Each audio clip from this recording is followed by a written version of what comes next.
Hi everyone, welcome to this Thursday episode of 0 to 1. Really good to see you all here. Sorry, there's a little bit of light. Let me just click my camera. There we go. Yep, sorry about that. Yeah, it's our Thursday session that we do where we're helping the community to get access to practical advice on ways that they can, help to improve on their business, be they a solopreneur or freelancer, maybe they're an entrepreneur getting started into building their business. Of course, the nature of this session is 0 to 1, so we want to share practical advice on how you can get going from the beginning. And this is a really interesting topic this week as well, because as you may have seen in our messages that we've shared across our social channels and things like that, it's certainly a topic that gets overlooked by many businesses and individuals when they are thinking about growing and how they can do it in an effective way, and thinking about things like business culture and how all those things can have an impact as well. So we're really excited this week that the topic of the event is why HR practices matter from day one, and why you should be thinking about this from day one. And we're very grateful that we have Sikha Agrawalla to join us today, who will share some of her deep wisdom on this topic as well. So thanks, Sikha. If you just maybe want to do a quick introduction to yourself, and then we'll get started. Absolutely. First of all, thanks a lot, Jamie, and to Doers Circle for inviting me for this. Would love if we can switch the presentation to mine and start from there. Yep. Okay, good afternoon, everyone. Thank you for making time this afternoon. We are together here for the next episode of Doers Circle. As we all know, Doers Circle is a comprehensive platform, and on one end they are bringing the entrepreneurs, the startups, the founders, and on the other end are all these freelancers like me and a lot of you and independent professionals. And it's marrying them together and offering any kind of business solution on any front, and HR is of course one part of it.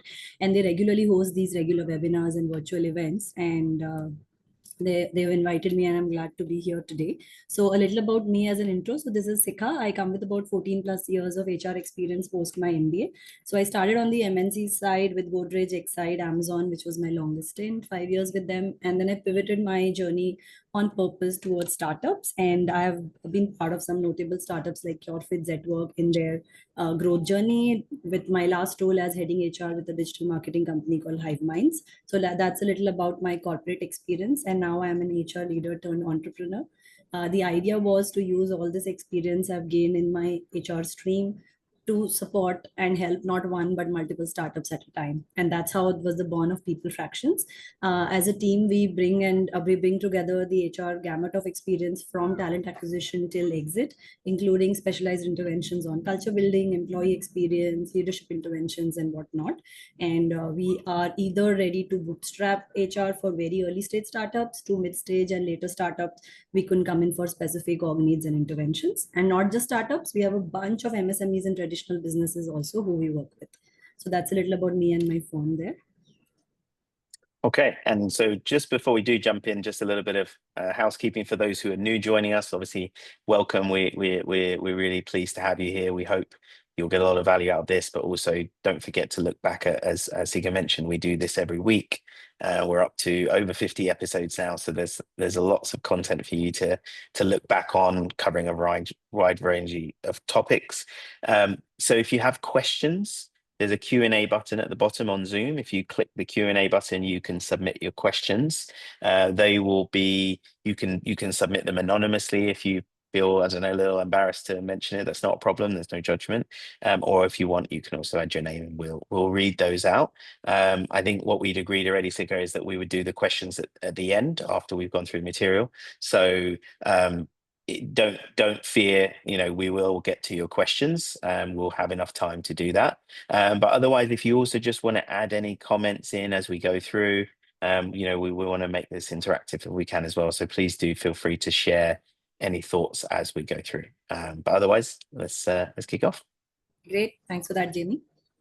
So that brings us to the topic of the hour this afternoon: why having right HR practices from the start matter.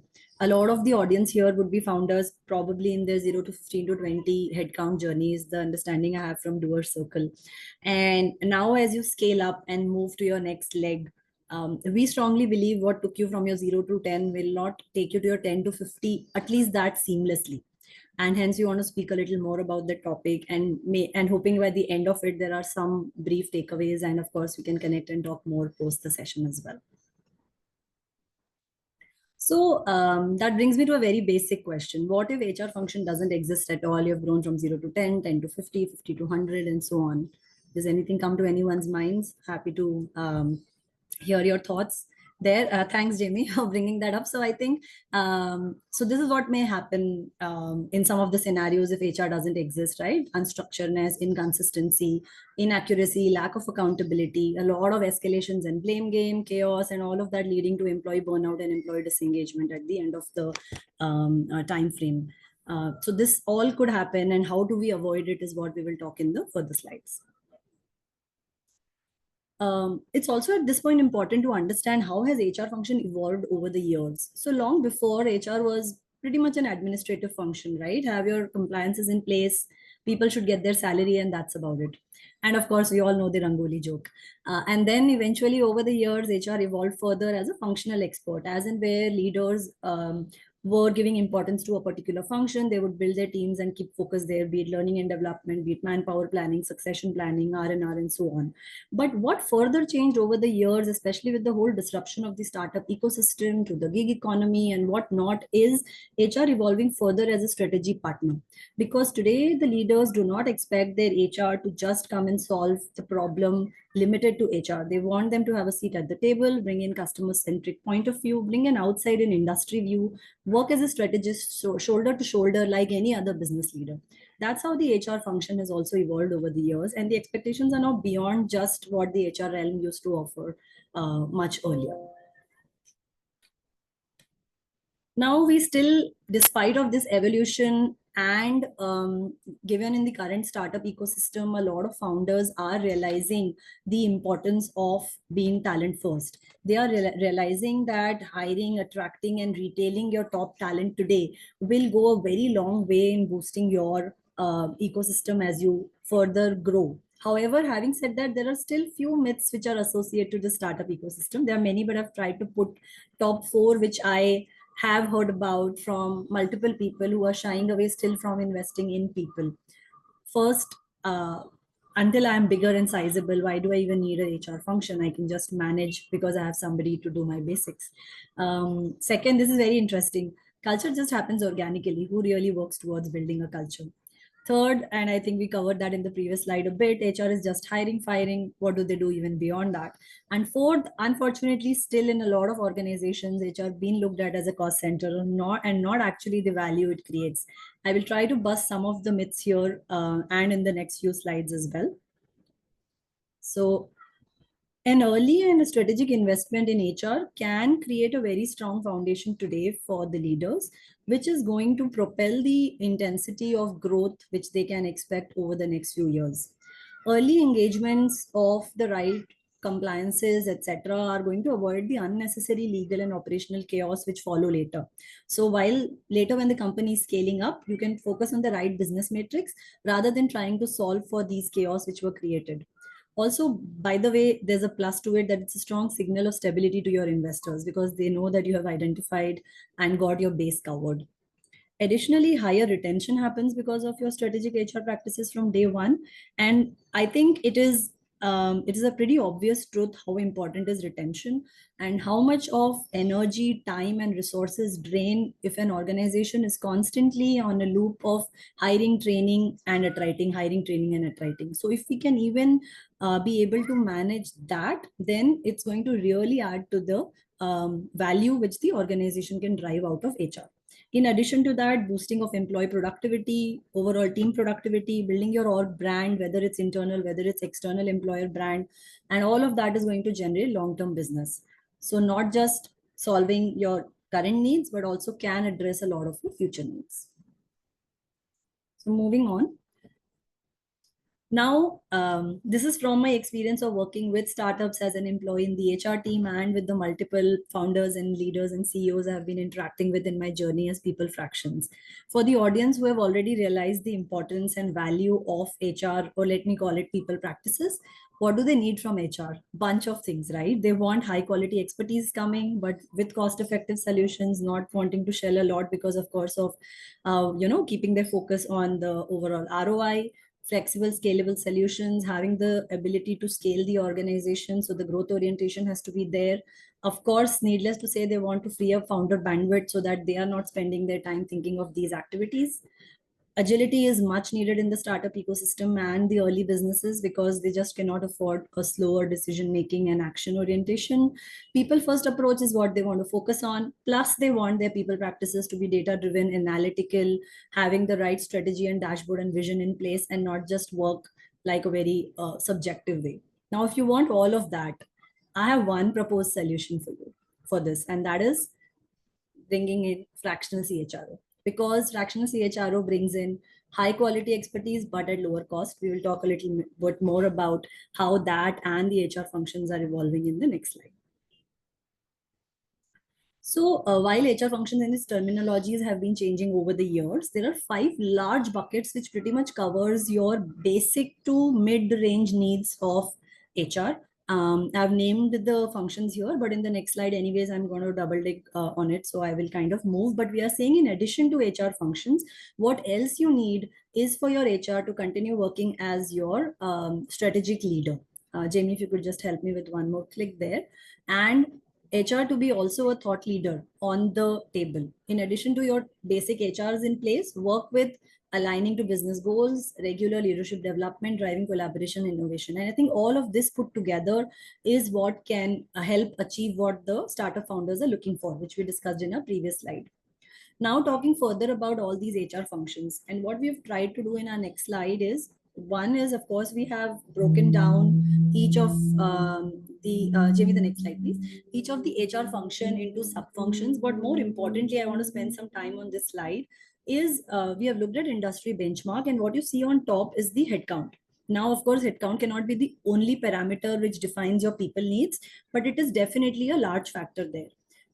Your few ticks could go here and there basis the industry you operate in, the kind of products and services you offer, your cost sensitivity, and how much of people pro culture you want to build. But if we kind of average out all that and focus on only headcount basis our benchmarking and research, we are saying in the first 2 buckets we will focus today, given our audience is more relevant there. When you are up to even up to 30 headcount, all these ticks should be getting activated.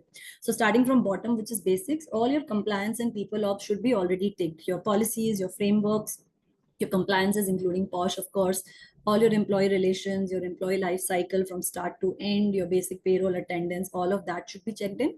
In addition to that, you should at least start giving some thought to the kind of the cultural DNA and ethos you want to build in your system, because your first 30 people are then going to actually define it further as you grow in your journey. And only the 1, 2, or 3 founders, whatever ex founders you are, would not be able to drive a culture which together joining hands these 30 people can do.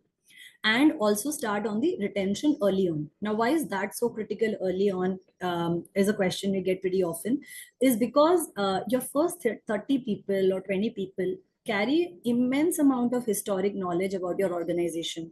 When your idea was only in thoughts, when it was not even put on a paper or a system or a tracker, this historical knowledge cannot be replaced even if you go on and hire many people later.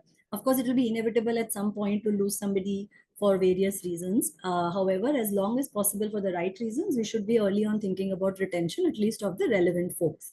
Then when you move to the second bucket, a lot of other ticks start kicking in. Of course, the ones which were already there continue. We cannot drop the ball at any point. So we continue doing our compliances and all of that. We continue building on the culture.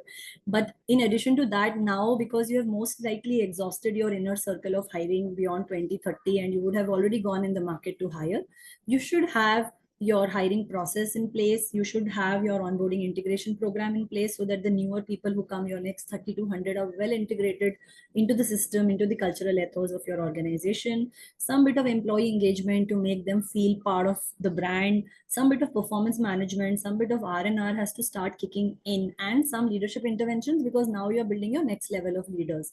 You do not want the same 2, 3, 4 people to now keep managing up to 100 people. So you start building your next level of leaders. And then I will not spend much slide on the next two, not much time on the next two columns, but as then you keep scaling in your journey, basically your people journey also keeps evolving further and further. We put this also to give you a view how your HR team, whether it's internal, whether it's external, whether it's a combination of fractional plus a junior to mid team in place, but this is the expectation of how they are supposed to scale up. You cannot have your HR also stagnating at any point, as your business is also not stagnating, and keep a focus on all these functions. So that's a little on the foundational elements of HR, which brings us to our next slide. Sorry, I know we did say no questions, but just one clarifying point on that first column, Sikha, if you don't mind. Sure. When you say up to 30, is that literally 1 to 30? Or are we talking like maybe a handful first? Sure. So like I said, we have taken an industry benchmark and a rough number of 30. Basis your industry and the way you would scale up. For somebody, it could be your first 20, and for a very large retail or oriented organizations, or people who are going to end up hiring thousands of people in sales, etc., maybe the 30 could even be a 50 or 100. So the number could move anywhere basis your industry, but it's a pretty solid benchmark if we average out all kinds of industries and products and services in the market today. Got you. Okay, thanks. Yeah, and I know there'll be some more questions coming later, but yeah, just while we were there. Sure. And do you think we pause at this point for any questions? Do we carry on? No, we can carry on for now. Yeah, because I think we're already we're over halfway, right, in that sense. So we'll have some more time for open questions, and of course, just to everybody else as well. Like, if you've got any thoughts on this, please do drop it in the chat, and we'll read those out in just a moment as well. Okay. So now, because we want to keep our focus to this audience, and like we said that 0 to 50 is between the first two columns, let's specifically discuss about the challenges which you may face in your 0 to 50 if we are not acting early on building our people practices, which we discussed in the last 1 or 2 slides. As the team scales up and gets bigger, the communication gap becomes big. It is easy for the 1 or 2 founders to inform and communicate everything when you're a handful of people, 8, 10 people maybe sitting together and working all the time. But as you're scaling to 50, it gets nearly impossible to keep the same level of communication. You will either spend too much time doing that, or you're definitely want to create some gaps. Even silos start creating because a lot of smaller teams start functioning amongst themselves. Now, lack of formal processes leads to confusion. Maybe there is no proper defined approval matrix or decision making. So the leadership is constantly getting stretched too thin as every decision goes and kind of gets stuck on them, and they become unknowingly a bottleneck to a lot of business decisions, which could impact the overall reason why startups move faster, which is agility, right? So it gets counterintuitive in that sense. There is a risk of losing culture because there is no structure and there's not enough effort taken in building the culture per se. And of course, with all of that, there comes a lack of role clarity because we have not defined it well. So now when you were 10 people and everybody was ready to do everything, but that's not scalable when you're moving towards 30, 40, 50 people. And who's doing what? So sometimes there's duplication of work, and even worse, sometimes nobody picks that piece, assuming the other person was going to pick it, which will all result to business impact. Now, so these are the challenges. What are your early signs to identify these challenges is what we will see in our next slide. So some of the early warning signs and the risks involved in delaying these people actions and early solving are legal and compliance risks, right? Being non-compliant, getting notices, lack of role clarity we briefly spoke about, increased employee grievances, people are unhappy, with lack of role clarity, maybe the leaders and HODs are fighting amongst themselves. We want to avoid these kind of scenarios. There are policy violations, and these all happen in the short run. And then as you move ahead, there are missed business goals, and eventually there's a toxic culture getting built, which leads to employee attrition. So it kind of the problem starts from a smaller problems and then keeps getting bigger and deeper to much larger employee issues. So these are some of the risks, and hence why early HR foundation matters, right? Right from your 0 to 10 or your 10 to 20 journey, you are going to establish trust and fairness pretty early in the system, not just at your leadership, but up to the lowest level. So everybody will have the sense of trust and fairness in the organization because they will see things transparently. There would be clear guidelines, there would be clear approval matrix, there would be clear decision making happening. Of course, you would avoid all these unnecessary legal and compliance hassles and bills as well. And a growth which is done through a more systematic process is more scalable any day. And of course, with all that, if employees are happier and there is less grievances, we are talking about better employee retention at the end of the day, which in itself is a big advantage for any startup in its scale-up. What are some of the early interventions you can take while, of course, setting up of the whole function is going to take time? Some of the quick wins you could implement with your basic HR policies and get it out of the door. Encourage communication from employees two-way rather than it always being only one way from top to bottom. Having your regular HR audits, your employees pulse survey, what are they feeling about, what are the challenges, is there any kind of employee benefit they are looking at, are they happy with how the culture is shaping up, having the right matrix. Of course, attrition is a big one, but overall other HR matrix when you are starting your hiring, when you're starting your learning interventions, all of that. Anonymous feedback channels go a long way a lot of times because people may not be comfortable to come up and speak up, especially in smaller groups. And act early to mitigate the risks. So either take proactive approaches if you already have a sense from the pulse survey and the communication as to what is kind of cooking, but if not, even if it's reactive, as early as possible, rather than avoiding it's okay, the matter will die on its own, it's only one employee who has a challenge today, wait for more employees to have. I think avoiding all that and just acting early is also going to mitigate a lot of risks as we progress. Sorry, Sikha. I think, Monica, I saw you raise your hand. I suspect it was because there was a little bit of a sound issue at the beginning of this slide when you were going through it. Okay. It seems to be okay now. So Oh, I see. Maybe no, something. nothing. Yeah, it was just it sounded distant, like it sounded a little bit distant on the microphone. That was all. But it's okay now. I think if that's what it's related to, Monica, then hopefully that's okay on your side as well. But if not, feel free to just pop it in the chat as well, and we're only a couple of slides away if you've got a question.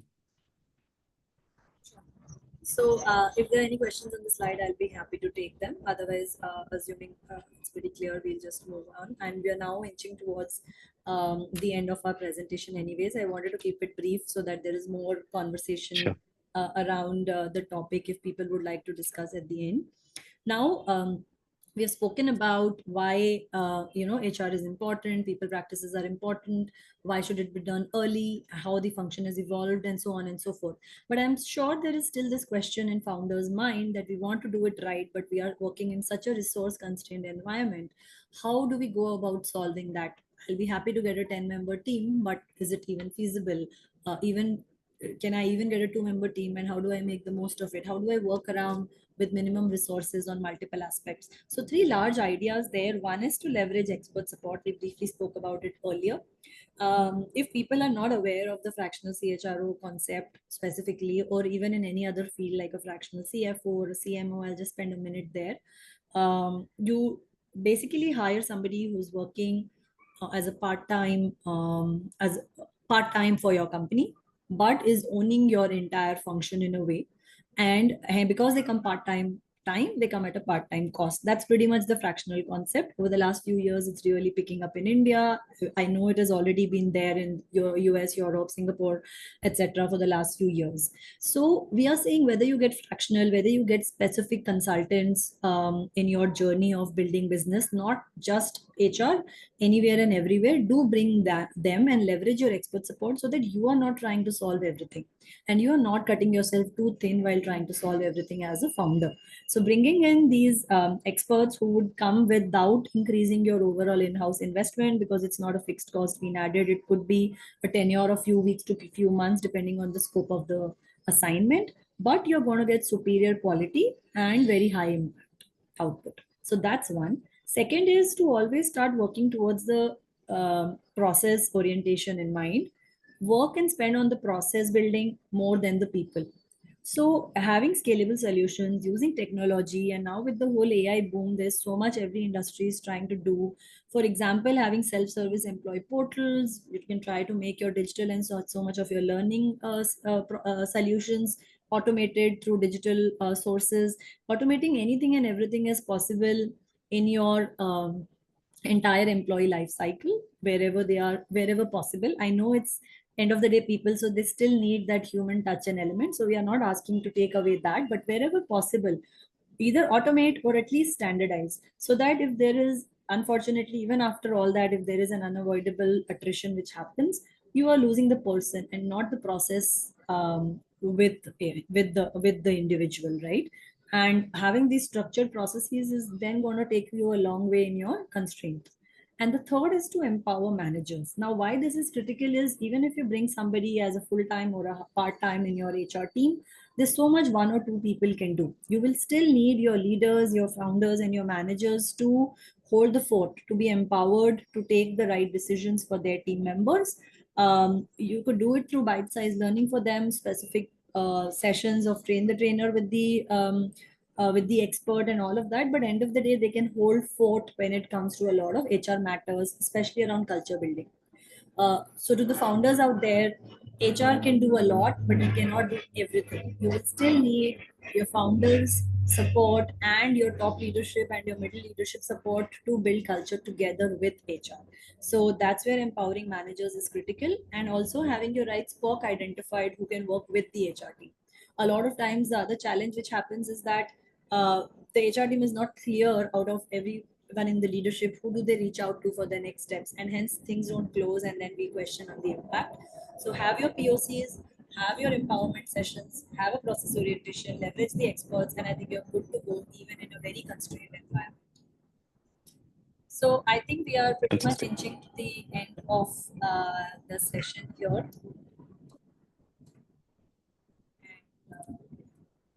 So yeah, that's me. You can stand and be connected on LinkedIn for a chat even later. Happy to help. And any questions, ideas on the topic, anything you want to debate out, happy to. Otherwise, thanks a lot for your time. Yeah, and make sure you'll scan the QR code that will lead to Sikha's LinkedIn, and you connect with her and keep the conversation going, because we know that this journey is one which takes time to build. And I think you covered some really great topics there. I think it's nice to look at it from the point of view of, these are the early warning signs, these are the things you can do to maybe alleviate that earlier, for example.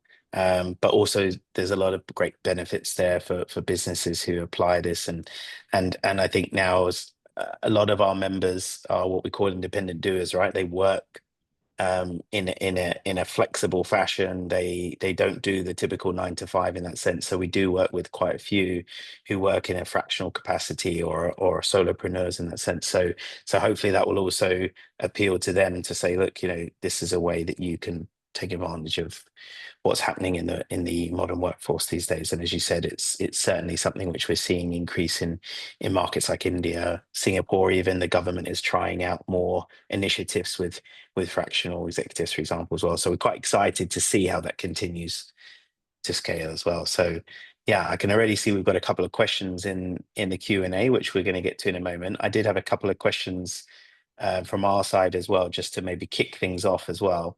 I think you touched on a little bit of it as well, so it's nothing too out of the box in that sense. But I think one of the bits you mentioned about, the warning signs or the things to look out with a business when you go from, I'm just going to stop sharing screen a second. Yeah, when you go from a business of 0 to 50, what would you say from your experience are some of the more unexpected things that can happen? And then for maybe founders you've worked with, how did they then overcome those unexpected situations? Sure. So, like you said, we have already addressed the very common ones. So probably I'll speak here with one or two examples from my experience for people to relate better. So, for example, one of our clients is a pretty set family-owned organization in manufacturing and textile. already grown to 400 crore revenue, so doing pretty well in their business. They export textile products, and now they are about 250, 300 white collar with a very big blue collar workforce in their factories, and they have been operating fine. But they were having these challenges in their org of high attrition, leaders not being able to own up as much as they expect. So everything keeps going back to the one or two, the CEO, etc., who are owning the whole family business basically. And it's practically for this size not possible for them to do. So they were having these challenges of lack of accountability, lack of ownership, lack of decision making, etc. So they are working with us on multiple aspects. One is, of course, we are helping them on hiring individuals which come with a little more corporate experience than their traditional setup, because getting the people with right mindset is also going to kind of slowly change the culture.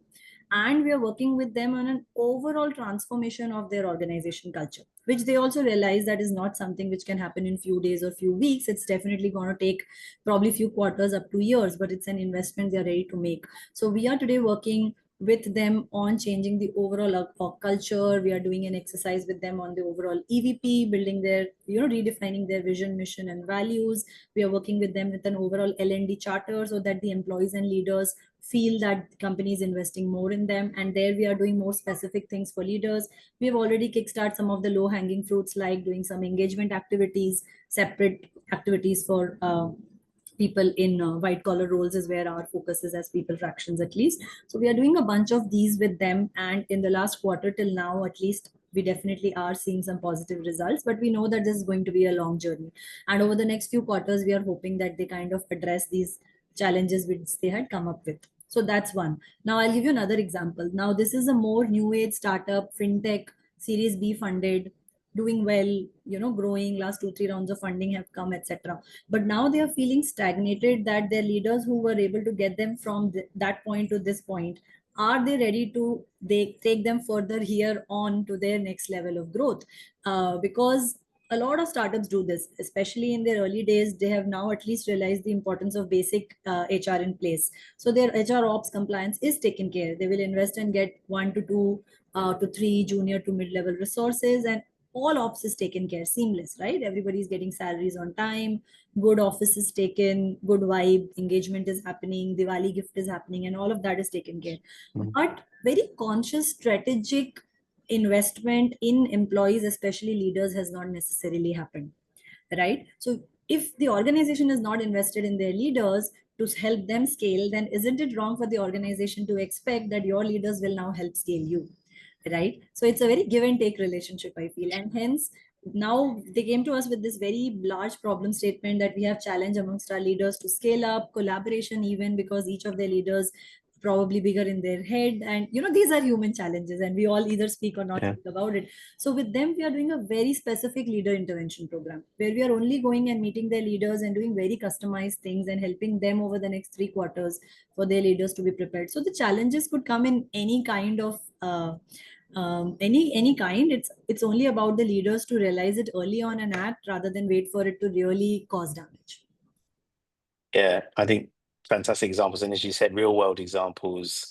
I know sometimes it can, as you said, it can be down to emotions or personalities and biases that we have. We will have our own biases and things as well. So yeah, I thought those are great examples. I think you mentioned as well that a business of that size might look to invest in HR personnel, but I think, maybe you correct me if I've got this wrong in that sense, but I guess if you've got a scenario where you're hiring somebody quite junior in that role, are they going to have the experience to be able to guide that leadership culture change over time? Possibly not, because it's going to be quite intimidating for somebody quite junior, right? Whereas somebody who's in a fractional environment could come in and say, look, I've seen this story many times before, and this is what you need to do to navigate it. Yeah, no, absolutely right. Just to, my 2 cents on that is that, like I said, getting a junior resource to a mid resource definitely helps in the initial bit, because you get your own out of the door. But it's about realizing at the right time and investing in HR function as you would invest in any other function. So nowadays you will see founders ready to invest in a marketing function more than what they were maybe 6-8 years ago, because marketing is becoming very objective as we speak, especially performance marketing, and they see results, so they're okay in investing in that function. Finance, because it's basics, again you end up investing somewhere.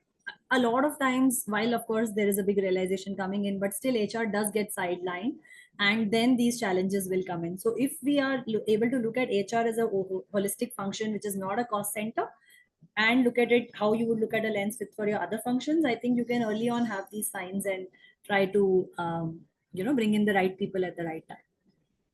Yeah, fair point, fair point. And just to see one of the comments asking about the recording. Yes, we will share the recording around afterwards. It will be on the Doer Circle YouTube channel as well.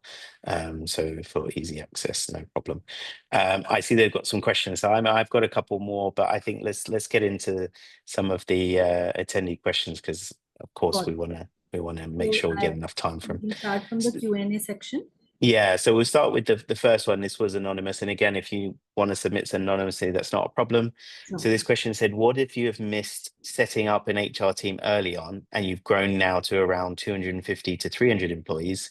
Is it difficult to now set up processes / a team? And how can people fractions help in this scenario? Sure. So it's not a very new problem, first of all. To give you some comfort there, a lot of traditional businesses, and I already gave an example around one of them, these challenges do happen. I would not sugarcoat it and tell that it will be as easy or seamless as it would have been if you had started early on. But having said that, it's not impossible or that difficult as well. We will have to go full throttle, but it is doable. So to give another example, very similar size real estate organization, Mumbai based, and I'm just avoiding to take names here in the discussion. Sure. Had again come to us with a very similar problem statement. 4 HR heads changed in the last 4 years, not being able to keep up because the org has now become big. So what happens when the org has become big is that your problem statement is much more layered than a simpler one it would have been had you been in your 0 to 50 journey. So it's about bringing in somebody who understands that element and unlayers it, and starts with your low hanging fruits again, getting your basics in place, and then thereon picking on. Of course, I'll be happy to connect with you and discuss in detail if you can just as much as scan and buzz me on LinkedIn. We have done this with this previous Bangalore-based firm in the current Mumbai-based firm, as we spoke about.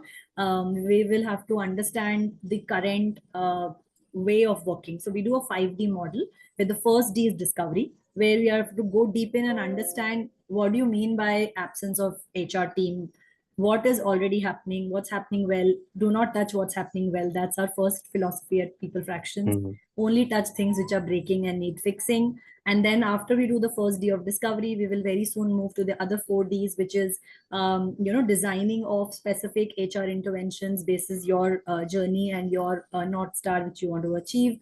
Thereon, we will go on to deploy all these policies, processes, and tool in place. We are going to then, take it to hiring your internal team, which is very much needed at the scale, and train them and hand over. And then we kind of constantly do the deploying, the monitoring of bringing in the analytics element to see what's working and not working, and keep like reinventing this 5D wheel.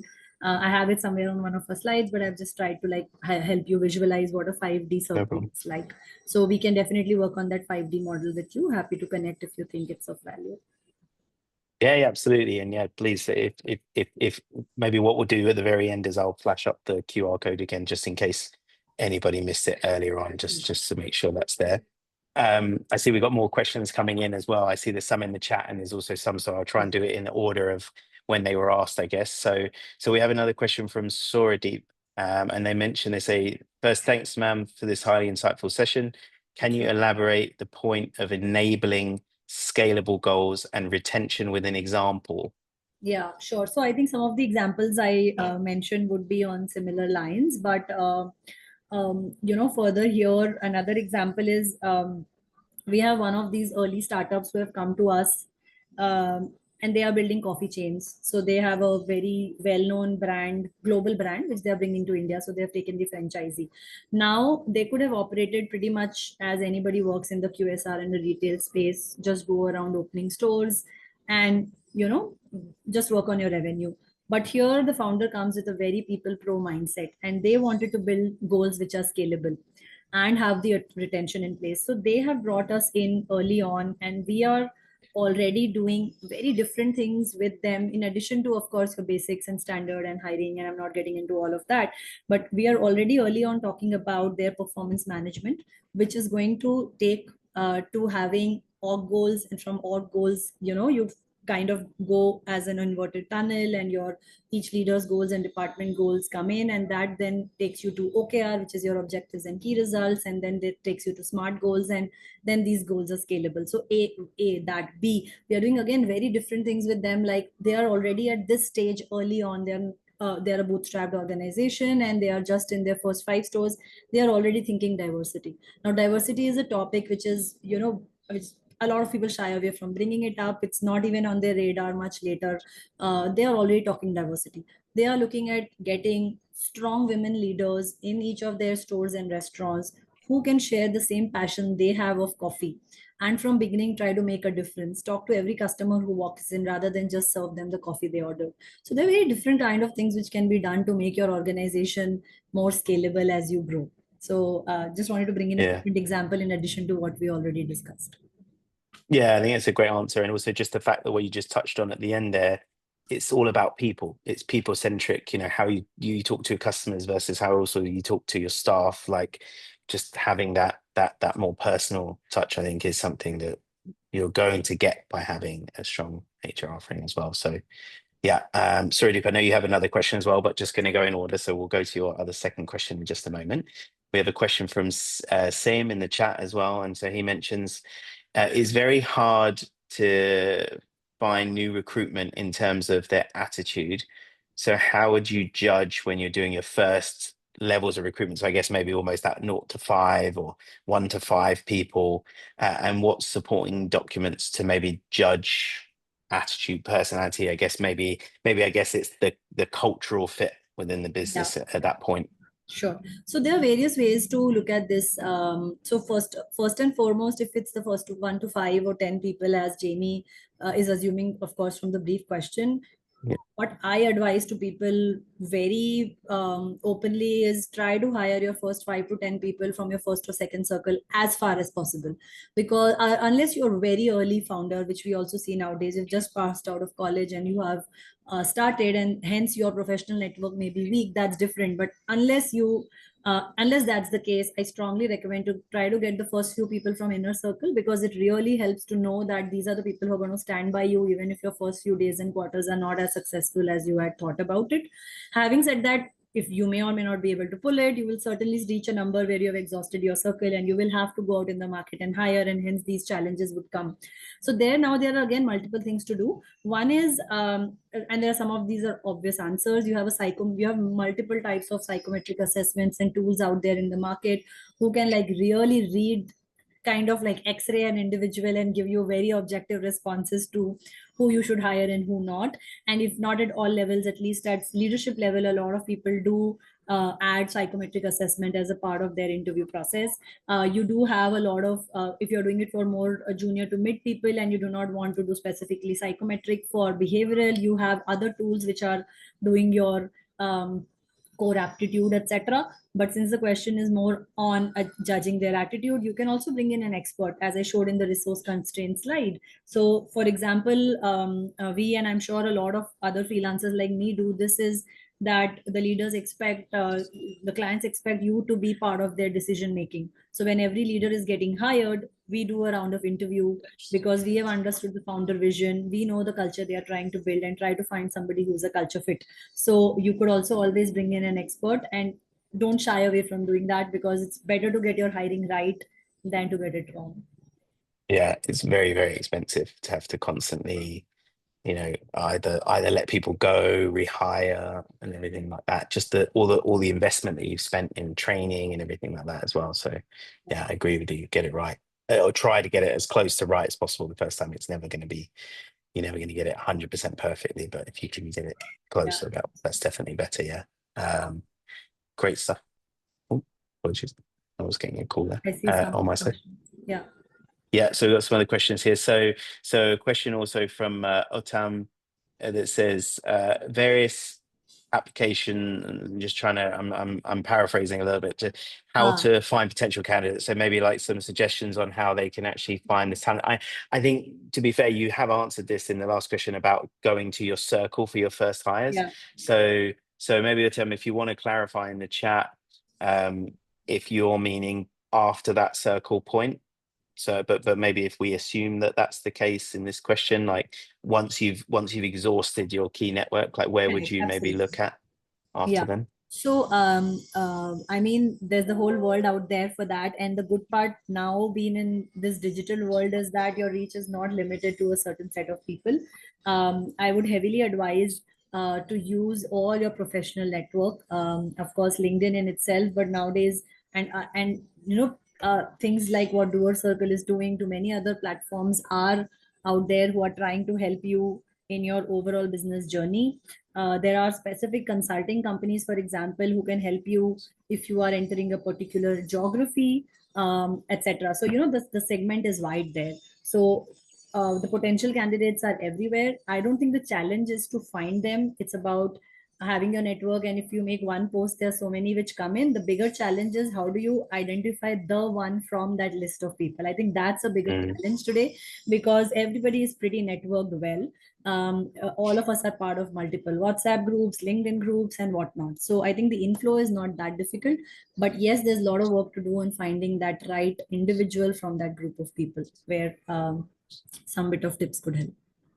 Yeah, I couldn't agree more with you. I think like we've done some recent posts for roles in the business, and it can get quite overwhelming because you get maybe 300-400 applications. Yeah. And so I think you're right. It's almost then understanding, okay, of that 300 or 400 people, who are the like 5-10 really good fits, and it's not just about experience, but just like who's gonna match the culture, who's gonna be able to, you know, enjoy what they're doing as well and be able to deliver their best work at And this moment in absolutely, the journey. Jamie, that brings to the second point in the resource constraint slide, which I had put of adopting technology. So there are a lot of tools out there today, having the right ATS, applicant tracking systems in place, using AI, they would filter all these applications. So you are not Mm, really seeing, they would read your JD, they would take your keywords, they would give you like score and rating against each candidate. They would give you like your top 10, top 20. In fact, there are hiring tools, and I've seen many of them where they could even do like a first round of interview through a bot. And I have tried it, and the bot sounds so real, you wouldn't even know that it's a bot talking to you and not an individual. yeah, So they would do the first level of screening and give you the details in a tabular Excel format, in on their system, and you can use system. Do not need to do everything. So use expertise, use system. You can use vendors who would do again similar work for you and give you your top 3, 4, 5 applicants, and then you interview them and hire from that rather than trying to identify from that 400 sack of full of people. yeah. Yeah, and I just saw Anaya's comment saying, after that circle point, I'm hiring from the whole world. And yes, absolutely.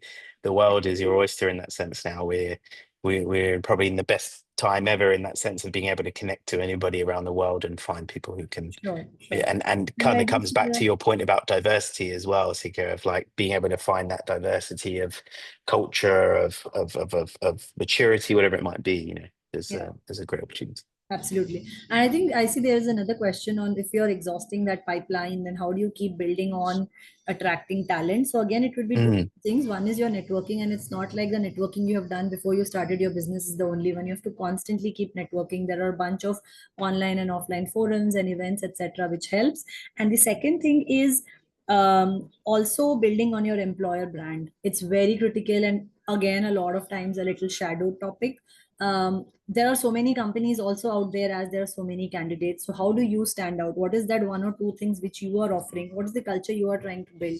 What are you doing differently and showcasing to the outside world?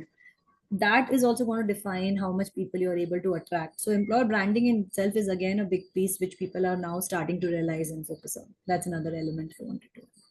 yeah, and I mean, we've done many sessions over the months on personal branding, but it's also so important that it doesn't just reflect the individual, but also, yeah, the business on that side, and who you want to attract. So yeah, absolutely. So we have another question from Suradeep, actually. Yeah, so we'll go back to Suradeep's second question, which was, what should be the key EVPs And just to clarify, I think that's employee value proposition, right? Yep. That would benefit headhunting from the larger players of the same industry. I think that's a very big topic to be answered in a 2 minutes or a minute. I think that's a whole 1 or 2 day exercise we usually do with influential leaders, where we, we start with basics and then we understand everything from them, what they want, and the outcome of that 1 or 2 days offsite is typically having defined the EVP. So I doubt I can answer it here in maybe 30 seconds to 60 seconds. But having said that, it's not like if you are a smaller player in a particular industry, you cannot still attract the best talent. 2 3 reasons. Every industry is already crowded, but still more and more restaurants are opening, more people are going and getting into e-commerce. Every industry you think of, more people are coming in and still becoming successful, right? Because they are trying to identify their target audience differently, or creating their niche differently, or doing the same thing but in a new way. It could be any of it. So that's one. Second is, the employees today are also very open to trying and being part of early startups for faster learning and growth.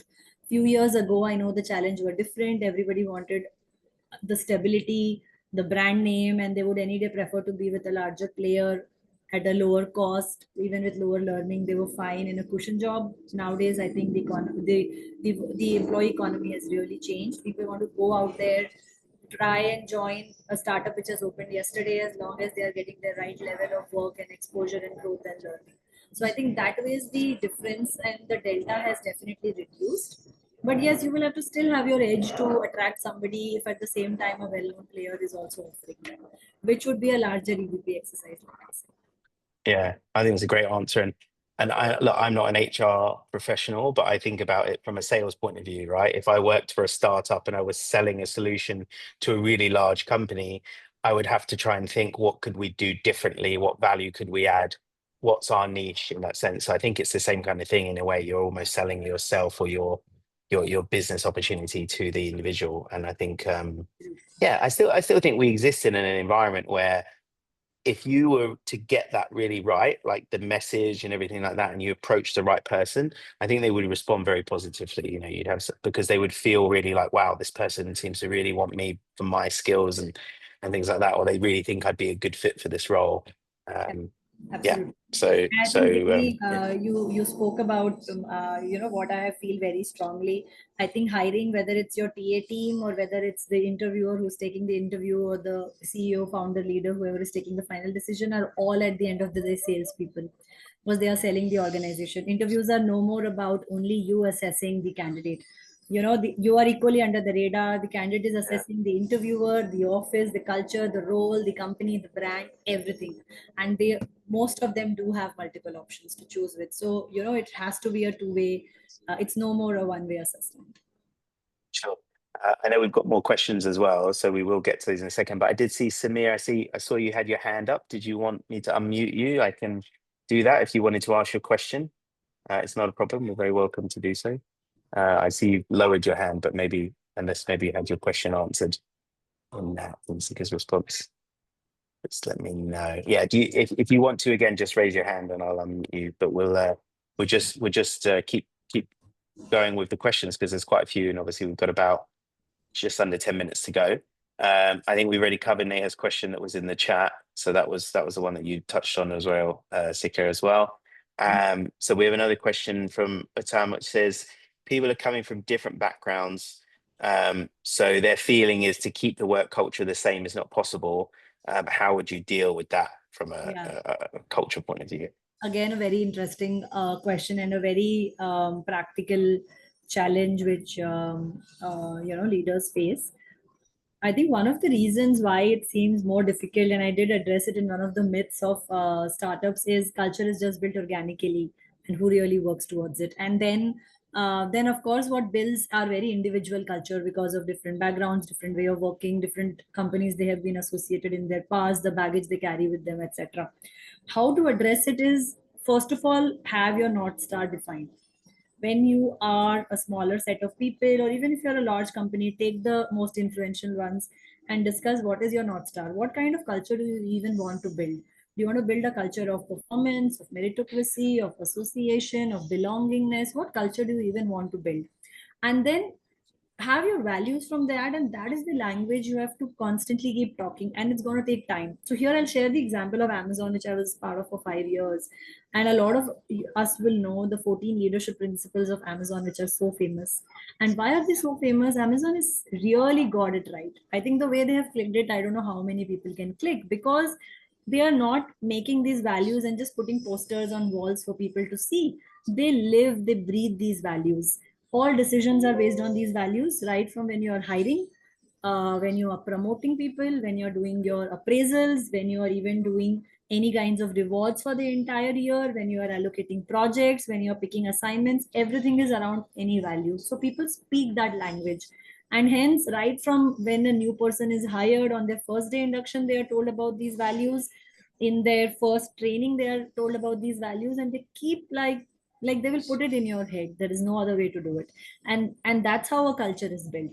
It is difficult, it does take time, but if you link everything to that North Star, it can happen. So if you want to build a culture of performance, and if your performance management system is going to give an average bell curve hike to everybody, then you are talking language which doesn't match.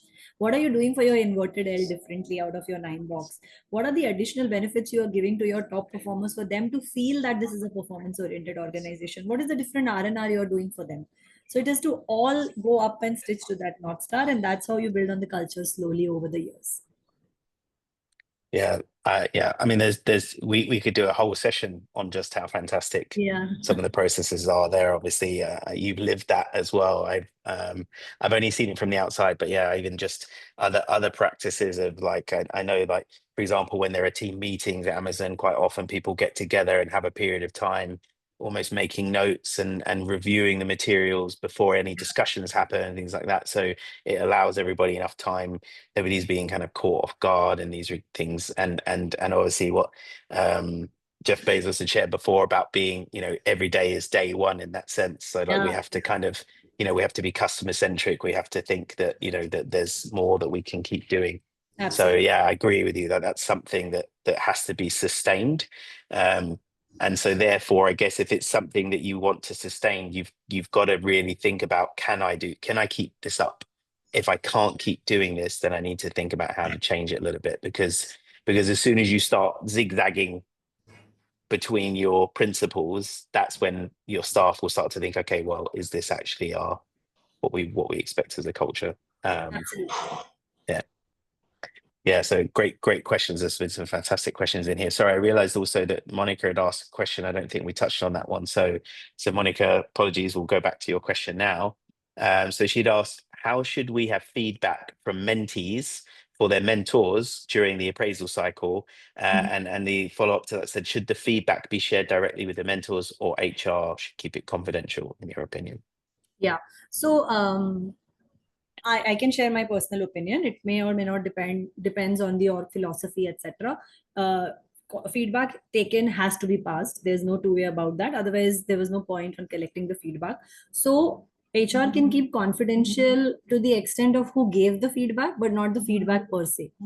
That would be the first response to this question. And the second thing, and how I think it could be done, is try to get a more 360 feedback rather than only the one feedback or two feedback, which may have come in naturally, because not everybody may give feedback. And when you're doing 360, ask on both the sides of like positive feedback as well as improvement, because it's an individual's natural defense mechanism. If you only give feedback which is improvement, everybody wants that sense of acceptance with their team members and the org. So always a good idea is to get a holistic feedback. Start with giving things which are going well, take the person in that comfort zone, and then, hey, by the way, these are the other improvement area feedback which has come in.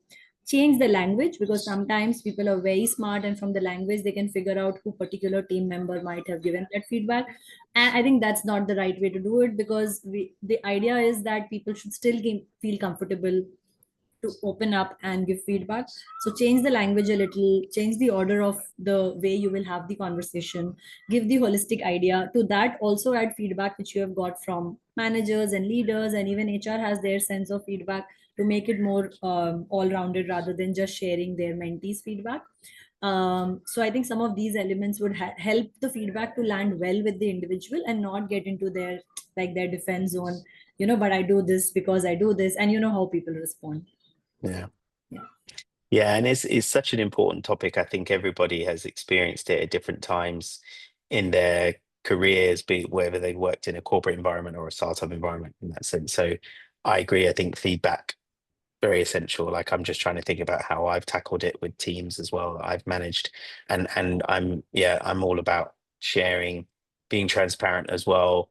I think you need to be constructive is key as well.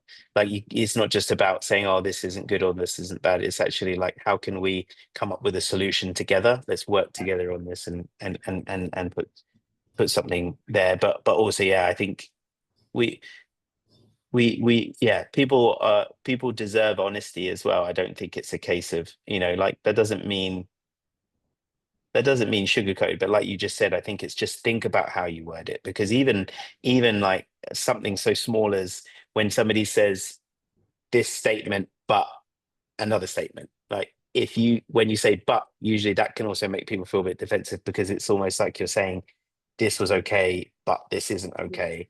Whereas if you even just use the word and instead, Yeah. that can sometimes help. Like this is something that we want to improve on, and I also want to help you with this, in that sense, rather than a but And only. also how the HR can Yeah. help actually work on that, right? Having a more problem oriented mindset rather than just throwing them with this bunch of feedback and expecting them to figure out their way around it. Um, Come up with solutions. So these are the things. Maybe we'll put you through a manager refresher program. We are ready to work with you one on one. We have identified another mentor for you, despite of you being a mentor in the system, who can help guide you. It could be an individual personalized coaching. It could be a bunch of things, right? Some available webinar content online, ask them to join, anything relevant, but come up with solutions. Yeah. Yeah. Love that. Samir, I saw you had your hand up again. So would you like to ask your question or any comments or anything? Feel free to unmute. You don't have to put the camera on if you don't want. It's up to you. But yeah, feel free. Or have I unmuted you and I shouldn't? I don't know.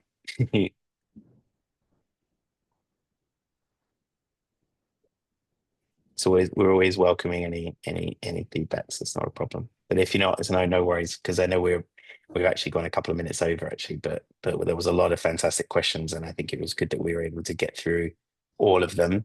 I appreciate that for some of you, you might have more questions. I know the nature of these sessions. Sometimes when I talk to members, they'll need a bit of processing time, absorbing it, thinking about how it applies to their own individual situation as well. So please do get back in touch with Sikha if you want to keep this conversation going. There's way more depth that you can go into over time. I'm just going to reshare the screen quickly just to remind everybody this is how you can get in touch with Sikha as well. Her LinkedIn is there. So please do that, and yeah, we hope to see you on future sessions as well. There's plenty more coming up on the horizon, which we'll share with you via email. And as I mentioned, this recording will be up tomorrow at the latest, possibly this evening if we can get it on time. Oh, great. That's it. Thanks so much again, Sig. I really appreciate it. I think fantastic learnings. Thanks a lot to you, Jamie, Yeah, for helping me with this session, to Doer Circle for the invite, and to this wonderful audience. Very good set of questions. I had fun doing this. yeah, absolutely. It's really good. I think and hopefully a lot of value for people. They might think about it a bit differently and realize that HR day one, you gotta get it as soon as you can. I'm hoping it made some difference. Thank you so much. Sure. Great. Okay, well, have a lovely evening for everyone, or morning if you're joining us from Europe, and speak to you all soon. Thanks.